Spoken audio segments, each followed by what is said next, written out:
Hello and welcome to Sovereign RPG. I am Sovereign and today we're going to be talking about Nightingale and some really cool info we got at the latest IGN Fan Fest. Now I'm a little bit late, but we've got some new player information, creature information, and world information, and also upcoming playtest, which we can sign up for on their website. Link for that will be in the description. Now I have covered this game previously on the channel. If you'd like to find out some further information of the road that's been going on for development, I will link those in the description. Check out if you fancy it.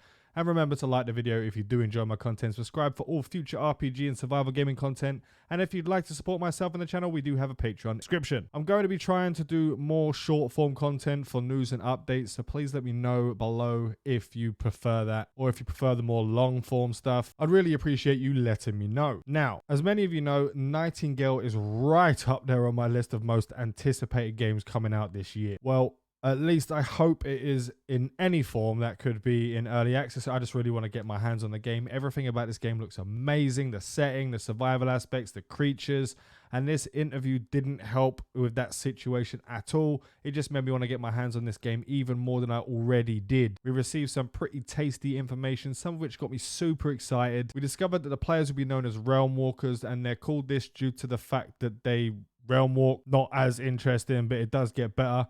And realm walking is what we will be doing when we venture through the different portals in the realms of the Fae. They did mention in this interview that you will be able to stay in the realms you are in for prolonged periods of time. So it's not going to be like Last Oasis where you have to jump place, because there'll be timers on it, at least as far as I know now. It will allow you to better explore and gather resources, and there will be no rush to move on to the new realms at all. So it does sound to me like there will be larger maps. So there'll be definitely something for you to actually get around and explore when you're jumping through there. But the devs did not want to go into too many details regarding all of this, as it is probably one of the biggest aspects of the game. However, they did say moving to new realms will require things like the right materials, tools, equipment, and even talking about some requiring other players come along with you, depending on the realm you will be going to. Now, one exciting thing that they did say was that the realms will be all drastically different from each other, with many kinds of different enemies depending on the type of realm that you land in, and you will be able to sort of check before you transport to the next realm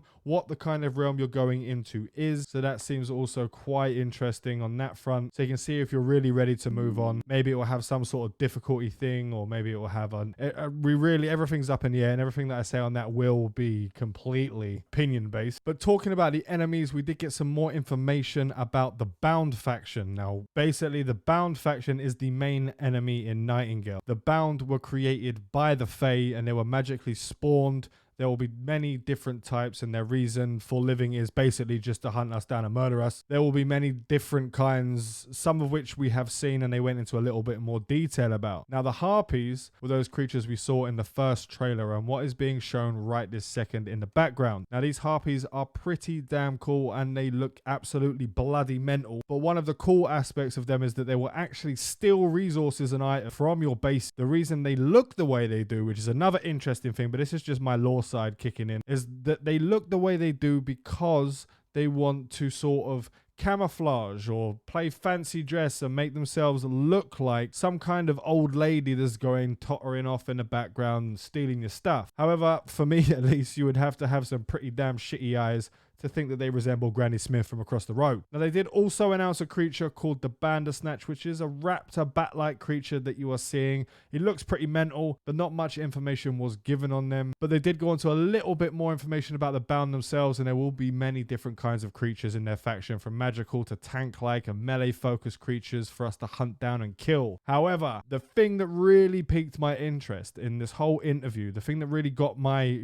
hair standing up, is that they said you won't always have to kill what you perceive as your enemy. There will be a system in place where sometimes you can actually passively talk down or talk to enemies or Fae. This likely won't include the Bound, obviously, since they are the main enemies after all, but being able to mitigate some situations by talking to maybe the Hill Giants or other Fae creatures and perhaps befriend them, which may kind of like go into a more like pet system, maybe, hopefully, wishful thinking. It does sound pretty damn awesome to me and really adds something to the survival genre, something extra, which is always good, which is always nice to see. Now, as I said earlier, there will be playtests coming up. Just sign up for the newsletter and you will be contacted if and when you have been accepted to it. I advise everyone to sign up for this game, as I honestly think it will be massive and one of the best of other games we have had in a good long while. Now I've said that, it's going to be absolutely dog shit, but there is hoping. And that's pretty much everything that I found exciting or important from the video interview. I will leave a link to the full interview in the description and pinned comment. Check it out if you do like it. Remember to like the video if you enjoyed or found it useful. Sub for more information on Nightingale and other survival and RPG games. And remember, if you like to support the channel, we do have a Patreon in the description. It really helps. I want to thank you all for watching. Fly safe and avoid local chat scams.